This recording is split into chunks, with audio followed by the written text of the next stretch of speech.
Bonjour à tous et à toutes. En ce moment, nous vivons une période très difficile, nous le savons tous. Cette période de confinement est censée nous protéger contre le coronavirus qui fait beaucoup de dégâts sur notre planète. Malheureusement, ce confinement représente toutefois un risque pour certains enfants qui se retrouvent enfermés avec leurs parents violents. Il existe différents types de maltraitance infantile. Tout d'abord, la maltraitance physique. On entend par violence physique des actes commis par un adulte qui entraînent des dommages corporels. La violence physique consiste à donner des coups à un enfant, à le mordre, le pousser, le secouer, à l'étrangler ou d'autres choses encore. Un autre type de maltraitance infantile, la négligence. La négligence ou privation renvoie au fait qu'un parent ne veille pas au développement de l'enfant, dans la santé, l'éducation, la nutrition, etc.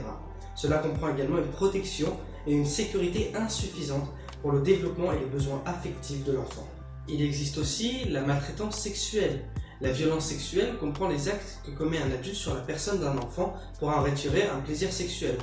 L'abus sexuel est un acte commis sur un enfant contre sa volonté. Les violences sexuelles ne se limitent pas au viol, mais concernent tous les actes à connotation sexuelle imposés aux enfants. Et enfin, la maltraitance psychologique. La violence psychologique est le fait de ne pas veiller à offrir un environnement convenable et positif et de commettre des actes qui nuisent à la santé et au développement affectif de l'enfant. Parmi ces actes, citons le fait de limiter les mouvements d'un enfant, le dénigrement, le fait de le ridiculiser, les menaces, les intimidations, la discrimination. On inculque à l'enfant le sentiment qu'il est sans valeur, déficient, non aimé, non désiré et qui n'a de valeur que dans l'intérêt ou pour les besoins d'autrui. Vous, derrière votre écran, vous vous demandez sûrement comment aider ces enfants en danger. Alors si vous avez des voisins, ce qui est probablement le cas, et que vous entendez des cris, des pleurs réguliers qui ne s'arrêtent pas et que personne ne réagit, il faut que vous inquiétiez.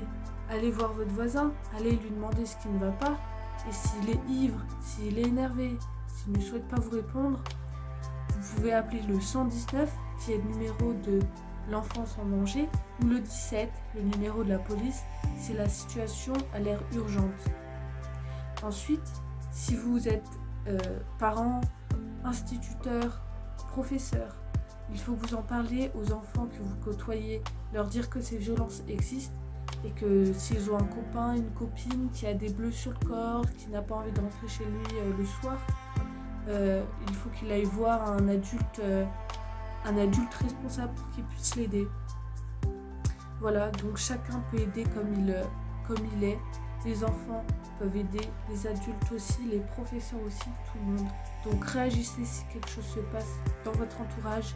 Ne laissez pas un enfant se faire maltraiter. Si un adulte te tape, te fait mal, te met mal à l'aise, touche ton corps et que cela te gêne, ou qu'il te fait peur tout simplement, tu es en danger.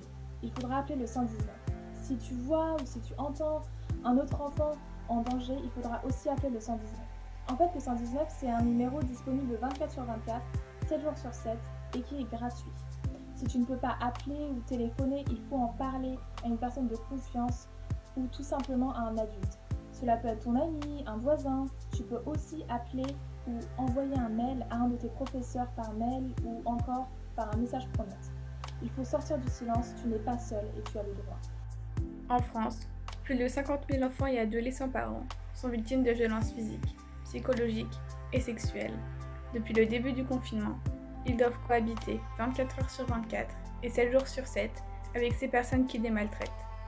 De plus, cette période leur rend difficile tous les contacts et donc aide qu'ils auraient pu avoir à l'extérieur. C'est pourquoi, face à l'urgence de la situation, nous lançons un cri d'alarme. Isolés chez eux depuis plusieurs semaines, des milliers d'enfants résident avec leurs bourreaux et ne peuvent plus recevoir de l'aide extérieure. C'est pour cela qu'il faut les aider et avertir le maximum de personnes des risques auxquels toujours plus de jeunes luttent chaque jour, mais surtout aujourd'hui avec l'épidémie de Covid-19, car nous sommes tous obligés de rester chez nous. Vous êtes chez vous et des cris vous alarment. Même si vous n'êtes pas sûr de ce qui se passe, il faut réagir et ne pas laisser qui que ce soit seul, chez lui, être maltraité. C'est notre rôle. Si je peux les aider, vous aussi, vous pouvez le faire.